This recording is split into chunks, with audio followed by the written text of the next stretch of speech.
Mother day છેલ્લા 11-12 વર્ષથી Parkinson નામનો રોગ હતો.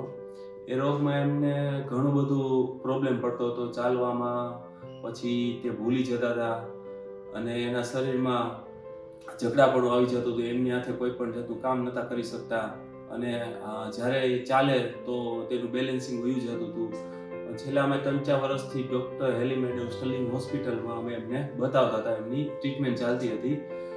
ડૉક્ટર હેલી મેડમે અમને DBS સર્જરી કરવાનું કહ્યું કે તે સર્જરી કર્યા પછી તેમને ઘણો બધો પ્રોબ્લેમ જે હતો એ બધો દૂર થઈ ગયો છે. મેડિસિન ઘટી ગઈ છે, તેમની રીતે ચાલી શકે છે, તેમની રીતે બધું વર્ક કરી શકે છે.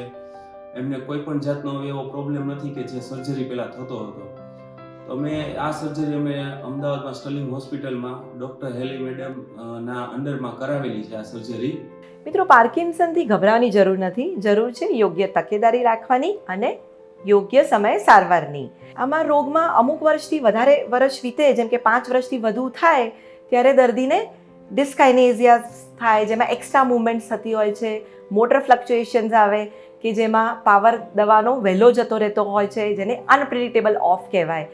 તો આ બધા મોટર ફ્લક્ચ્યુએશન્સની સમસ્યાઓ થતી હોય છે ત્યારે આપણે ડીપ બ્રેન સ્ટિમ્યુલેશન સર્જરી એટલે કે બ્રેન પેસમેકર સર્જરીની દર્દીને આપણે સલાહ આપતા હોઈએ છીએ.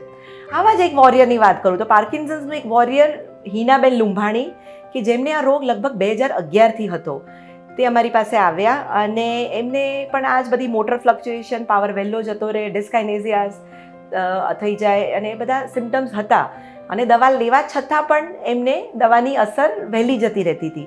તો એમને આપણે સક્સેસફુલી બાયલેટરલ સબથેલેમિક ન્યુક્લિયસની ડીપ બ્રેન સ્ટિમ્યુલેશન સર્જરી કરી અને હું ગર્વથી કહી શકું છું કે પેશન્ટની આ જર્નીમાં ભાગ બનવા માટે અમે ખૂબ જ ગ્રેટિટ્યૂડ ફીલ કરીએ છીએ અને એક આનંદ આવી રહ્યો છે. આજે સર્જરી પછી જે પ્રોગ્રામિંગ પાર્ટ કરવાનું હોય એના પછી પેશન્ટના રિઝલ્ટ વધારે સારી રીતે જોઈ શકાય છે કે જેમાં એનું કડકપણું ઓછું થઈ જાય, ધ્રુજારી ઓછી થઈ જાય, એની જે ધીમીપણું હતું, સ્લોનેસ હતું, એમાં સુધારો આવ્યો છે, એની ચાલ સુધરી ગઈ છે.